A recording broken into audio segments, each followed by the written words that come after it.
Hello there, everybody. Welcome back to another edition of the betting show. Me, Sean Sheehan, here on Sherdog.com, and we're back to UFC business this weekend.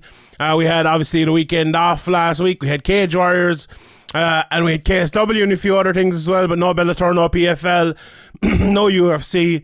So it was, a relatively quiet weekend. My 5-fight parlay didn't go as planned last week. 2 of them lost, but I had 3 wins, and then the additional win as well that I added to my parlay thanks to Team KF. So if you're betting last week, you probably came out maybe a little bit even, but you're usually up anyway, so we're not too bad on the year itself.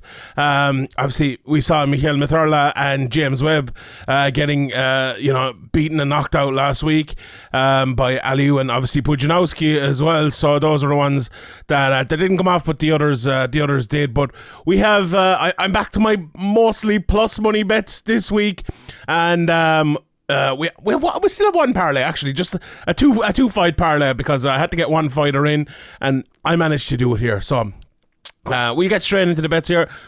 Please bet responsibly though before we talk about any of this. Don't go mad. This is not a betting show for people who want to make long-term money on units and all of that. This is a betting show if you want to put a $5 on the weekend. If you want to have a bit of fun, that's how I look at it. I look at it from an MMA perspective more than anything else, and bets secondary. So if you're relying on me for your betting, rely on me for the MMA bits. Rely on me for giving you maybe a bit of nuance, watching a bit of tape and seeing something I see, and put out with your knowledge and make your decision after that then. And don't go crazy with it. Please don't go crazy, because if you go crazy, you'll go crazy, and it's hard to come back. So don't do that. Be even keeled with it and have fun with your bets. And also, if your bet loses, don't come out and give out about the judging, and don't say, oh, the whole system needs to be torn up. I gave Holly home by decision there a couple of weeks ago, and I didn't come out and do that now. So no one else, please do that as well. If I could give you one bit of advice, it would be to do that. But anyway, do you know what? I said Holly home by decision. She was in the main event. My next bet, my first bet for this week, is going to be the main eventer to win by decision as well, and that's Volkov to win by decision over Rozenstruik, and he's plus 225 at the moment. Now that obviously can change. Just thinking about this fight and breaking it down this week, the more I think about it, the more I feel like Rozenstruik is just not going to land that big shot. Now, I could be 100% wrong. Let's be honest here. I've been wrong before. Look, if anyone who's betting MMA, we've been wrong. If we're going to be honest about it. So maybe he will land that big shot. And, he knocked out Sakai 2 fights ago, and he knocked out Junior Dos Santos as well 4 fights ago, or whatever it might be.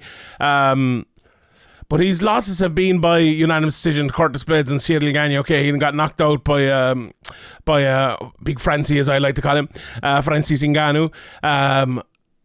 But it just feels.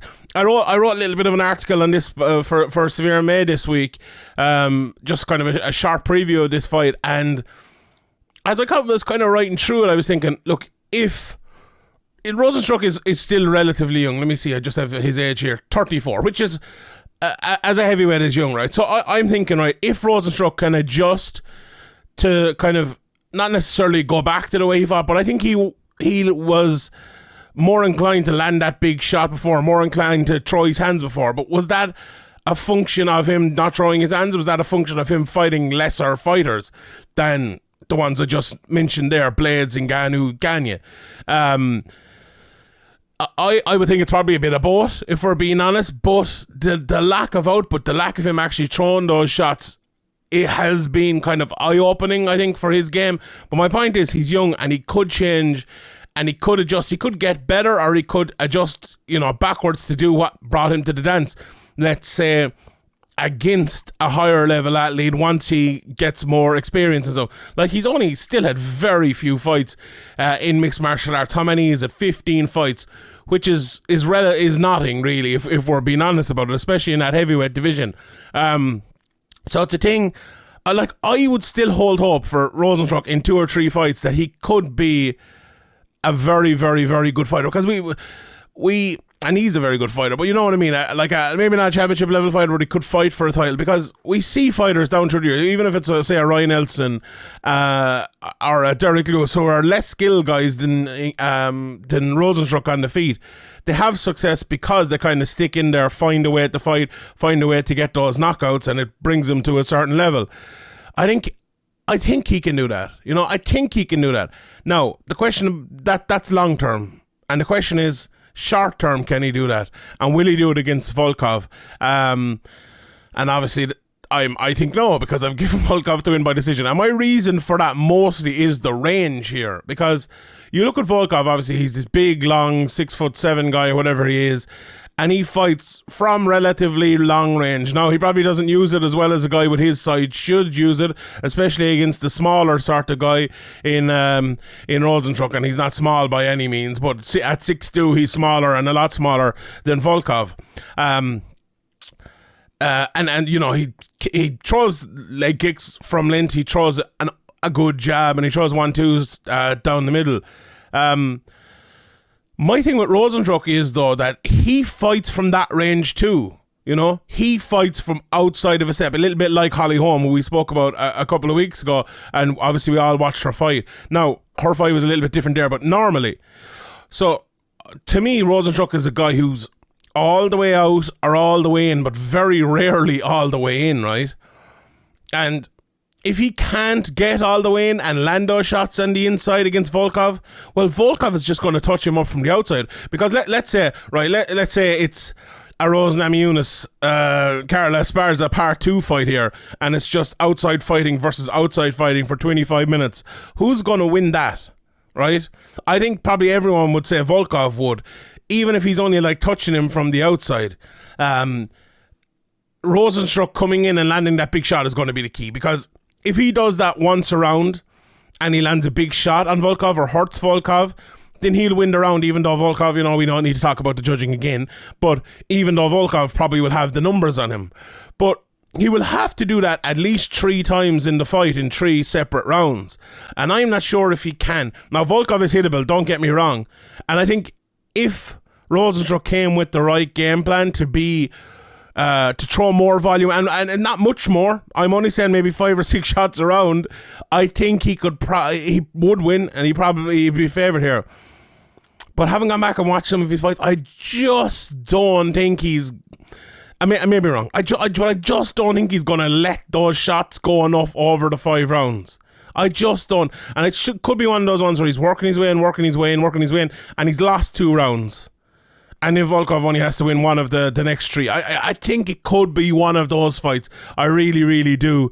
I think it'll be a long fight. Look at heavyweight, we could get a 5-second knockout, you know what I mean? But I think it'll be a long fight. I really do. We look at the betting later on to see just the decision betting and all of that. But I like Volkov just to kind of pick off 3 rounds probably without actually doing too much. And maybe if Rozenstruik kind of improves in landing power shots towards the far end of the fight, he could win a couple more. But I don't know, I just see Rozenstruik winning the decision here, and I think at that price of plus 225, I think that's a good price, honestly. So I'm gonna go for that as my first bet of the week. My second bet, I'm going for Karolina Kowalkiewicz at minus 105, almost even money here to beat Felice Herrig. And you might say this is a strange bet as well, considering the run that Kowalkiewicz has been on over the last while.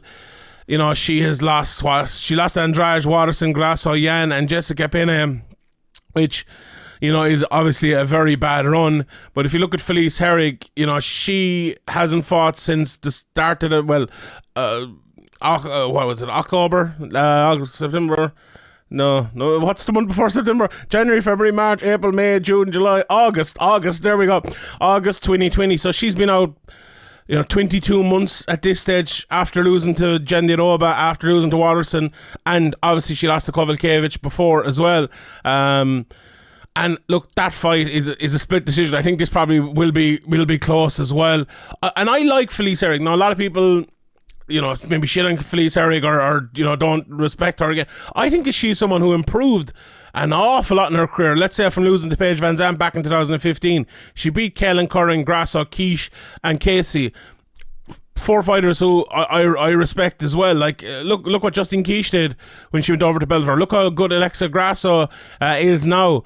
Those were all good wins for someone who maybe people didn't think would get wins of that level. So she's a very good fighter. But 2 years out of the cage, did she get cut by the UFC and brought back? I think she might. Maybe I'm wrong now, but I thought she was cut by the UFC, and maybe it was one of those things where her contract timed out, or she was a year out of the cage and she was taken out of it or whatever. But I just think what this fight will be is Felice is strong, and she's a good kickboxer, but is she going to be like as fast and land as many shots as Kowalkiewicz? Like, neither of them are big knockout artists or anything like that. Felice Herrig hasn't got a finish since that Kaelin Curran fight back in 2016, and that was a submission. She hasn't got a knockout in. Let me look at her record here.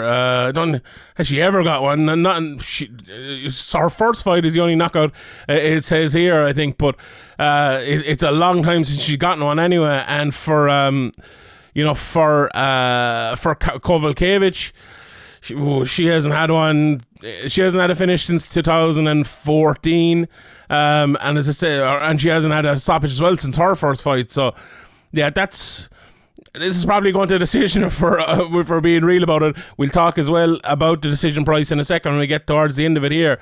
But I just think, like, if you think to yourself, it's going to go decision, who's going to win the decision? I just think Kowalkiewicz, at this stage of her career where she needs a win, she needs a win or she's gone from the UFC. Felice Herrig was kind of already gone. She's maybe getting a second chance. There's a lot of pressure on her here. Look, I think it'll be a close fight. I just think, right, Felice Herrig is a very much a kickboxing orientated, kick to the body, jab from the outside. I think Kowalkiewicz, the way she fights, where she is more loose and languid and picks someone off with shots, is actually very well suited to how Felice Herrig fights. If she can kind of just circle around, stay elusive and land some shots on the outside, even if at times she gets pushed against the cage by Felice or whatever it might be, I think that is probably a way to win a decision against Felice. And it's as simple as that. My breakdown of this one. Now, obviously, we'll get to the price of the decision or whatever in a second. But look, I think it'll probably be a close fight. But I think Kowalkiewicz's style might just edge it against Herrig if she can avoid, taking something big. Next bet I'm going for here, and this bet I was racked with doubt about this one. I went and watched, and I'm going for Tony Gravely, right, straight up, and he's minus 127. He's fighting, he's minus 125 now. I'm just looking at it here. He's fighting Johnny Munoz Jr. is plus 105, but I'm going for Gravely.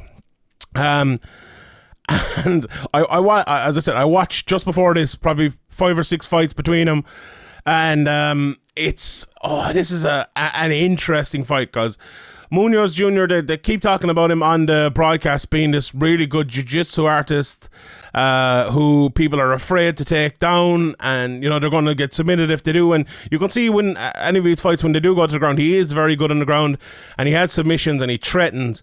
But then Tony Gravely, even they both lost to Nathan Maness, and I kind of think he showed, and shout out to him as well, a very good fighter, beat both of these guys, and both of these guys are very good. That guy doesn't get enough love, and I'm sure my friend Spencer Kite will be talking about that this week as well, maybe. But however, he kind of showed the way to beat both of them. Now Gravely, if you look at him as a fighter, a really strong wrestler. I think his striking has improved a lot, but Miana showed in that he can get hit, and obviously he got knocked out in that fight as well. And when you bring him into a striking fight, if you stop his takedowns, he does get tired. He's not as used to that as he's used to the wrestling. So that's a way to kind of beat him. The way to beat Munoz, as Maness showed, is to push him against the cage, tire him out, take him down. Don't get too wild, sit in his guard, and he's probably not going to submit you from there. And the reason I picked Gravely based on, if I put all those things together, Gravely beat Maness, and this is MMA Mats here, absolutely. He beat him in the clinch for long periods, and he held him against the cage. And he showed he was stronger than him there. Maness did the exact same thing to Munoz, showed he was stronger in the clinch. So if you want to do MMA clinch match there, I would say that Gravely is probably stronger in the clinch than Munoz. Now, there's been a lot of talk about the clinch recently and about referees should be breaking it up more, for me included. So maybe this is the week, like Dean Barry was made an example of a few weeks ago. Maybe Tony Gravely might get made an example of here if he's holding him against the cage. But however, you have to forget about that. I think that should be his A1 game plan here. Go in, try to hold Munoz against the cage, try to get takedowns where he can get takedowns and win a decision. And I think he can do that. It's very hard to see how good a striker Munoz is. He doesn't do that much in the striking. When he does, it looks okay. But he's usually like looking to be taken down or looking to avoid strikes more than actually land them. Whereas Gravely showed, despite getting tired because of it, he showed good striking. He knocked down Munoz in that fight. Gravely's not a bad striker at all. I think as he gets more use of it, I think his cardio will improve with the striking. If you get me, if that makes sense. I don't know if it makes sense or not. I think it will. Do you know what? I'm not sure if I've ever seen anyone actually do that, but just logically, it feels like it should. If it doesn't, I think if the fight or any fight of his in the near future goes long and is standing, it could be an issue for him, and it's definitely something you need to watch. But I think this will be a more grapple heavy fight in terms of against the cage. I think Gravely will take him down, and I think Munoz will be happy to get taken down, and Gravely will be happy to take him down. But he needs to be very, very careful on the ground. He needs to push him against the cage, even old school kind of takedowns, get him there. Now, Munoz has a few takedowns of his own as well, but it's hard to see him taking down Gravely when Gravely's not tired or, at the very start of the fight, I think. So, if you look at that, right, I don't think Gravely's going to get beat up on the feet by Munoz. He could get caught, anyone could get caught. I don't think he's going to lose in the clinch. I don't think he's going to get taken down early. So how's Munoz going to win this fight? And that's kind of my thinking of it. I think Gravely will win in the clinch. I think Gravely hits harder and he's a better striker. And I think his wrestling is going to be enough as well. And I think he's going to be safe there in the wrestling. Now, if he's not safe with the wrestling, if he gets on top and he tries to pass guard and he goes, does the wrong thing at the wrong time, he could absolutely get submitted here. But I'm gonna leave that. I'm gonna back against Jiu-Jitsu and I'm gonna back Tony Gravely here to win at -125.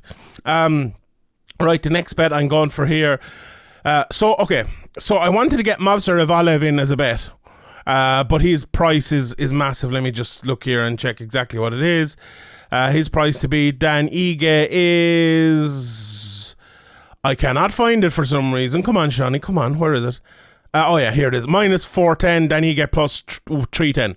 I thought that was a crazy price, honestly, and I think the fight is much closer than that, although I do still think Evloev will win. So I decided to get him in twice to my bets here rather than once. The FLIER, obviously I'll go second, but I'm going for a parlay of him and Kowalkiewicz. Now, and it's +143 of Evloev and Kowalkiewicz in the parlay, and obviously I already gave Kowalkiewicz. I think she'll win, as I talked about earlier on, and I think Evloev will win. It's not the biggest price in the world, honestly, but I had to get him in here, and I didn't want to just get him in as a FLIER bet. I think it's a good bet. I think he'll win. I think Kowalkiewicz will win. I think Kowalkiewicz, right, she's already won in that fight, and I think she should probably be a little bit of a bigger price, right? So putting that with the too big of a price Evloev, or too small of a price Evloev, put them together, evens it out, +143. There's your parlay, and there's the fourth bet of the weekend for that one. My FLIER bet then, I'm going for Evloev to win by submission at +700. Now, that might seem like a bit of a mad bet there altogether. And then, you know what? Sure, why not? Let's get a little bit mad. It is the FLIER. I said I'd be going a little bit more mad with him than I have previously. And I am with this one. I just look at Evloev, and he's one of those guys where you go back and you look at these fights, and you see he's had submissions back in M1 when he was, 8-0, and early in his career as well. He was getting lots of rear naked chokes. 3 of his first 4 fights were rear naked chokes. And then he come into the UFC. He's only had, let me just look here, 1, 2, 3, 4, 5 fights in the UFC, all of them going to a decision. But he's fought some very good guys, Mike Grundy, Enrique Barzola. Look how good he is now. Nick Glynns, Hakeem Dawodu as well. And he's fighting Ige here. And I feel like, right, what fight did I watch? I watched the Enrique Barzola fight, where Barzola is a very good striker, and that was a relatively close fight. And if you look at that fight, you can see that Evloev was backing his striking, and his striking has improved. And he is an all-round really, really good fighter. But at the base of it, a tremendous wrestler. Sorry, I just itch my nose here. And I think he, against someone like Ige, I think he's already proven and shown that he can strike. And I think against Ige, I don't think he will have any want or need to go out and do that. Now, maybe he will, and maybe I'm wrong, but I think he will go out here and I think he will try to take down Ige early and often. And if he does that and he can take him down successfully, he's going to have a long time on the ground. A long time on the ground with Danny Ige. And like, you give a guy like that 15 minutes on the ground who has submissions in his locker, who's done it a long time. Danny Henry submitted Danny Ige. It was back 2019. It's not the longest time ago. He's been submitted with a rear naked choke. Sorry. He submitted Danny Henry. Don't listen to me. I'm an idiot. But yeah, he's never been submitted. Just don't listen to me. I'm an idiot. But I believe in Evloev, right? That's the main point here. Forget about Ige. I think he is legit. I think he's going to win this fight. And sometimes, right, when a fight goes to the ground, I like to bet, if you're doing a flyer bet, which this is, now I'm not saying this is the definite answer or anything like that. I used to love backing Jacare to win by knockout, right? Because he'd get the fight to the ground, he'd land a bit of ground upon it, he'd mostly rear naked choke him or, armbar him or whatever, but then the odd time you get him at 5-1 to win by KO, and he'd ground and pound someone out. And I feel like this might be one of those ones where you're expecting a decision, or expecting him to land, maybe get top control and land a good few shots. But I don't think Ige is the type of guy who will just kind of sit there and accept it. And when you're not that type of guy, sometimes you give up a neck and you give up a submission. And I think that might be the case here, because when I'm thinking about this fight, that's what I'm thinking of. Like, sometimes you think, right, Evloev, or if it's, a Habib, or even someone like a Gravely, who's a very good wrestler, something like that, you think they're going to get the fight to the ground. Their opponent will try to get up initially, but then they'll kind of say, shit, I can't get up here, and end up spinning the full 5 minutes of the round on the ground, or 450 or whatever it might be.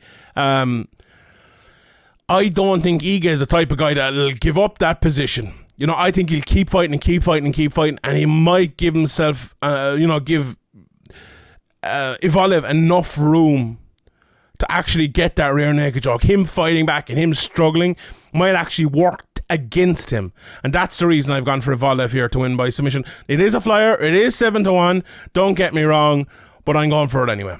So there you go. Those are your 5 bets, and I will recap them at the end again. So I'll go through some of the bets here. There are other cards as well this weekend. There's an LFA card, which is coming up here on Friday, I believe, if I'm not wrong. Yeah, Friday. Not many names that I would know sticking out there. I'm sure our American crew would know more about that. On Titan, though, there are a few names. Obviously, Luis Pena, we know him, but Dean Barry as well is fighting. He's fighting Julio Cesar Chavez, not that one, and he's minus 350 there. So it'll be good to see Dean back. Obviously, if you haven't seen my interview with him, we spoke about a little bit about this fight without knowing the name, but we also spoke about the eye poke and everything. That's up on YouTube on Sherdog.com, or up on the audio feed as well. There is an EFC Worldwide card on as well this weekend, as well as an Octagon card. Octagon have been putting on some very, very good shows. Corey Tate is on that card. David Zavada is on it. Chet Kona is on it. Ivan Bushinger, as people probably remember from the Conor McGregor fight, he's had a great career since that, if people maybe don't know. So that's a pretty good card there, and if you need some betting for that, there's a Fury FC card as well this weekend. So lots of non-UFC MMA as well. But to get to the UFC, that Volkov Rozenstruik fight, the straight up betting minus 160 for Volkov, that's not bad at all. Rozenstruik is plus 140. The over 4 rounds there is plus 105. Now that's a pretty good bet, I think. I think it will go over. The over 3.5 rounds is minus 125. Fight to go to decision plus 110. So I think that's good betting. We spoke about that a little bit earlier on. Volkov to win by TKO KO is plus 275. I'm looking here. Rozenstruik. If you fancy Rozenstruik to get the KO, if you think I'm wrong, plus 215. I like either Rozenstruik KO or Volkov by decision. Pick one of them, and I think you probably won't be too far off. Neither guy's probably getting a submission. They're both in the thousands for that, so big prices there. Iga, as I mentioned earlier on, he's plus 310 against Evloev, who is minus 410. The over 1.5 rounds is minus 650. The over 2.5 rounds is minus 390. So they're expecting this one to go to decision.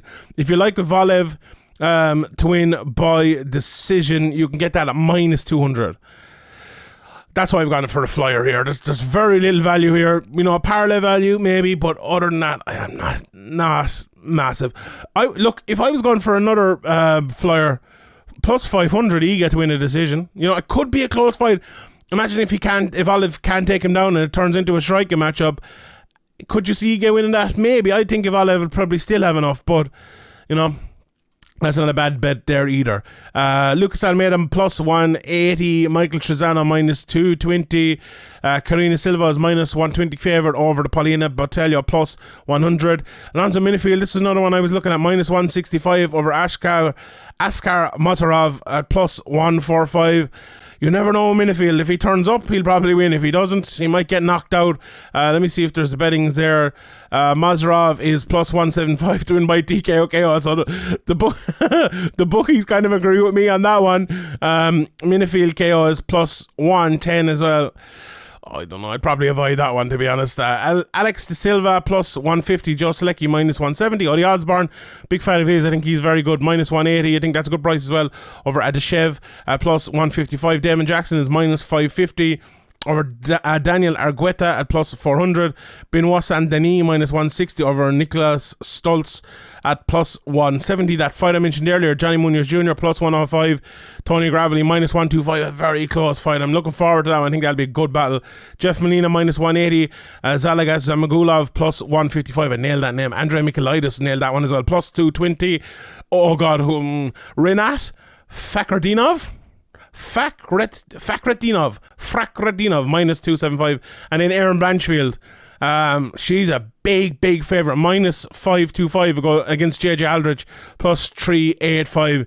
JJ Aldrich is a good solid fighter who's not easily bet, and at plus 385, I know Blanchfield is very good and you probably pick her to win, but that's a big price. That's a big price there for Ireland's own JJ Aldrich. So that's an interesting one there as well. So yeah, that's all the fights from the UFC this weekend.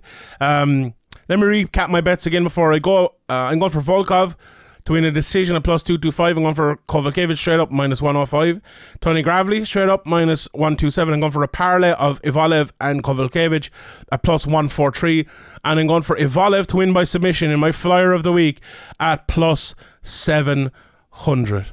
Alright everybody, I will leave it at that. Shout out to John Brannigan for the beautiful editing on this video and all the crew over at Sherdog.com, and shout out to everyone who tunes in as well. Leave a comment in the comment section. Let me know what bet you're placing this weekend on the UFC, and I will leave it there. My name is Sheehan for Sherdog.com, and I'll see you all next time.